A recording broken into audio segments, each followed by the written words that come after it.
లో ఉందని నేను చెప్పిన అధ్యక్ష. దాన్ని ఒక వ్యక్తిని అన్నట్టుగాను పెద్ద ఆయన్ని చంద్రశేఖరరావు గారు నేను అన్నట్టుగా హరీష్ రావు గారు కేటీఆర్ గారు చిత్రీకరిస్తున్నారు అధ్యక్ష. అంత కుత్సిత స్వభావం నాకు లేదు అధ్యక్ష. చంద్రశేఖరరావు గారి దగ్గర ఉన్న కుర్చీని 4 కోట్ల తెలంగాణ ప్రజలు గుంజుకొని నన్ను తెచ్చి ఇక్కడ కూర్చోబెట్టారు అధ్యక్ష. ఇంకేముంది అధ్యక్ష చంద్రశేఖరరావు గారి దగ్గర నేను తీసుకోవడానికి? వారి దగ్గర ఉన్నది ప్రధాన ప్రతిపక్ష హోదా. ఆ ప్రధాన ప్రతిపక్ష హోదా ఎవరికి కావాలి అధ్యక్ష? అయితే హరీష్ రావు గారు కావాలి, లేకపోతే కేటీఆర్ కావాలి. అయితే గీతే ఏదైనా కోరుకుంటే జరగరాంది ఏదైనా జరిగితే వాళ్ళిద్దరు ఆ కుర్చీ కోసం పోటీ పడతారు. కానీ నేను ఇక్కడి నుంచి అక్కడికి పోను కదా అధ్యక్ష. నేనెందుకు కోరుకుంటా అధ్యక్ష?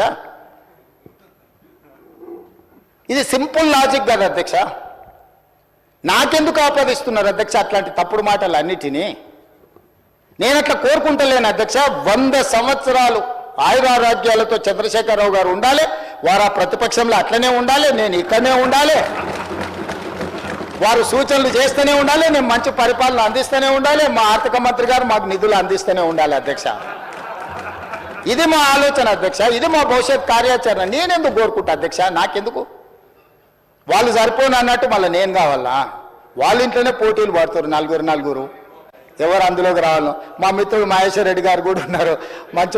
మంచి మనసు ఉంటే మాతో పాటు ఇక్కడ కూర్చుంటాడు. ఈ రోజు కాకపోతే రేపైనా. ఏమున్నది అధ్యక్ష? నాకు మంచి ఫ్రెండే, నేనేం కాదంటలేను అధ్యక్ష.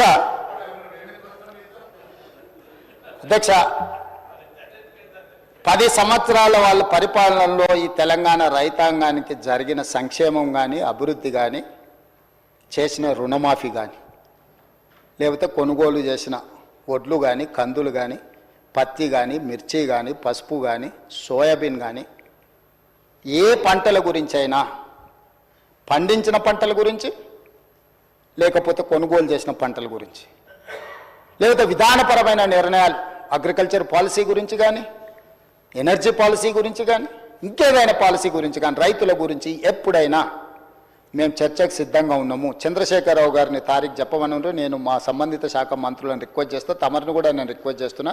ప్రధాన ప్రతిపక్ష నాయకుడు గారు ఒకవేళ ఏదైనా సూచన చేస్తే any specific discussion on the subject మాకేం అభ్యంతరం లేదు అధ్యక్ష. నేను కూడా మిమ్మల్ని విజ్ఞప్తి చేస్తున్నా, రైతులకు సంబంధించిన దాని మీద వారు ఎప్పుడు అడిగినా మనం చర్చ చేద్దాం అధ్యక్ష.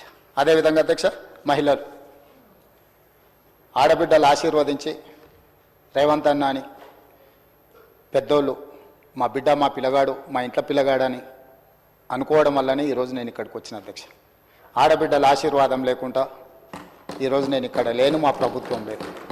కాంగ్రెస్ పార్టీ మీకు తెలుసు, ఈ దేశానికి ఉక్కు మహిళగా ప్రధానమంత్రి శ్రీమతి ఇందిరాగాంధీని కాంగ్రెస్ పార్టీ చేసింది. ఈ దేశానికి రాష్ట్రపతిగా ప్రతిభా పాటిల్ని కాంగ్రెస్ పార్టీ చేసింది. లోక్సభ స్పీకర్గా మీరా కుమారి బాబు జగ్జీవన్ రామ్ గారి కుమార్తె తెలంగాణ రాష్ట్రాన్ని స్పీకర్గా, తెలంగాణ రాష్ట్రాన్ని ఇచ్చిన మహిళ స్పీకర్గా కాంగ్రెస్ పార్టీ చేసింది. శ్రీమతి సోనియా గాంధీ గారు యూపీఏ చైర్పర్సన్గా తెలంగాణ రాష్ట్రాన్ని ఇచ్చిండ్రు. వారు సుదీర్ఘకాలం కాంగ్రెస్ పార్టీ అధ్యక్షురాలుగా పనిచేసిండ్రు. మహిళా నాయకత్వాన్ని ఆమోదిస్తూనే మహిళల యొక్క సాధికారికత కోసం మేము నిరంతరం ప్రయాణం చేస్తూనే ఉన్నాం అధ్యక్ష. మహిళల గురించి ఏ రోజు కూడా మేము వాళ్ళలాగా తక్కువ అంచనా వేయలేదు అధ్యక్ష. మొదటి 5 సంవత్సరాలు మంత్రివర్గంలో మంత్రి ఇవ్వలేదు. మహిళల పట్ల వాళ్ళకున్న గౌరవం ఆ ఒక్క ఉదాహరణ చాలా అధ్యక్ష. అందుకే కాంగ్రెస్ పార్టీ అధికారంలోకి వచ్చిన మరుక్షణం 7 తారీఖు నాడు మేము బాధ్యత తీసుకుంటే 9 తారీఖు నాడు ఇదే శాసనసభ ప్రాంగణంలో ఆలస్యం చేయొద్దన్న ఆలోచనతోటి మహాలక్ష్మి పథకం ద్వారా ఆర్టీసీలో రాష్ట్ర నలుమూలలు ఎక్కడికైనా వెళ్ళొచ్చు. పండుగ పూట అమ్మగారింటికి వెళ్ళాలన్నా, లేకపోతే ఇతర పండుగలకు అమ్మోరిని దర్శించుకోవాలన్నా, ఇంటాయననో లేకపోతే కన్న కొడుకునో బస్ కిరాయిలు అడిగి బస్సు ఛార్జీలు ఇస్తేనే వెళ్ళినట్టు, లేకపోతే దుఃఖాన్ని కడుపులో దిగమింగుకొని ఇంటి పట్టున ఉన్న ఆడబిడ్డలకు స్వేచ్ఛను కల్పించాలన్న ఆలోచనతో ఉద్యోగాలకు వెళ్ళే, చదువుకోవడానికి వెళ్ళే ఆడపిల్లలకి ఎవరికి ఈ ఇబ్బంది జరగొద్దని మహాలక్ష్మి పథకం ద్వారా రాష్ట్రంలో మొత్తము నలుమూలల ఆర్టీసీలో ఉచిత బస్సు ప్రయాణాన్ని డిసెంబర్ 9, 2029 నాడు ఇదే ప్రాంగణంలో తమ అనుమతితో ప్రారంభించుకున్నాం అధ్యక్ష. ఆ పథకం దాదాపుగా 150 కోట్ల మంది ఈ 15 నెలల మహిళలు ఆర్టీసీలో ఉచితంగా ప్రయాణం చేయడం వల్ల మా ఆర్థిక శాఖ ఆర్టీసీ కార్పొరేషన్ పొన్నం ప్రభాకర్ గారు ఇక్కడ ఉన్నారు 5,500 కోట్ల దాదాపుగా ఆర్టీసీకి ఈరోజు చెల్లించింది అధ్యక్ష. ఈ దేశంలోనే మహిళలకు రాష్ట్రంలో ఎక్కడి నుంచి ఎక్కడికైనా అమ్మగారింటికి వెళ్ళాలన్నా అమ్మవారిని దర్శించుకోవాలన్నా రాష్ట్రంలో ఎక్కడి నుంచి ఎక్కడికి వెళ్ళాలన్నా ఎక్కడ చేయి చూపించినా ఆ బస్సు ఆపి బస్సులో ఆడబిడ్డను ఎక్కించుకొని వాళ్ళు దగ్గర దించి ఈరోజు మహాలక్ష్మి పథకాన్ని ఆడబిడ్డలకు అమలు చేసిన రాష్ట్రం తెలంగాణ రాష్ట్రం. మనం చేసినాం అధ్యక్ష. ఇది ఒక గొప్ప అనుభూతి అధ్యక్ష, ఆడబిడ్డలకు ఆర్టీసీలో ఉచితంగా బస్సు ప్రయాణాన్ని ఇవ్వడం అనేది. అదేవిధంగా అధ్యక్ష, మహాలక్ష్మి పథకం ద్వారా 500 రూపాయలకి సిలిండర్ ఇస్తున్నాం అధ్యక్ష. ఆనాడు దీపం పథకం ద్వారా కట్టెల పొయ్యితోని ఊది ఆ పొగ ఊపిరితిత్తులకు పోయి కళ్ళలకు పోయి క్యాన్సర్ వచ్చి ఆడబిడ్డలు చచ్చిపోతుంటే శ్రీమతి సోనియా గాంధీ గారు ఆలోచన చేసి కట్టెల పొయ్యి నుంచి విముక్తి కలిగించాలి ఆడబిడ్డలకని ఆలోచన చేసి దీపం పథకం ద్వారా గ్యాస్ పొయ్యి సిలిండర్ అన్నిటినీ వాళ్లకు 400 రూపాయలకు ఆ రోజు సిలిండర్ ఇస్తే ధరలు పెరిగి 1200 అయింది అధ్యక్ష. మళ్ళీ కట్టెల పొయ్యి పరిస్థితి ఆడబిడ్డలకు వస్తే వాళ్ళకు విముక్తి కలిగించాలని 500 రూపాయలకి సిలిండర్ ఇవ్వాలి అని 500 రూపాయలకి సిలిండర్ ఇస్తున్న రాష్ట్ర ప్రభుత్వం మనది. ఆ శాఖ నిర్వహిస్తున్న ఉత్తమ్ కుమార్ రెడ్డి, ఆర్థిక మంత్రి బట్టి విక్రమార్క గారని నేను చెప్పదలుచుకున్న అధ్యక్ష.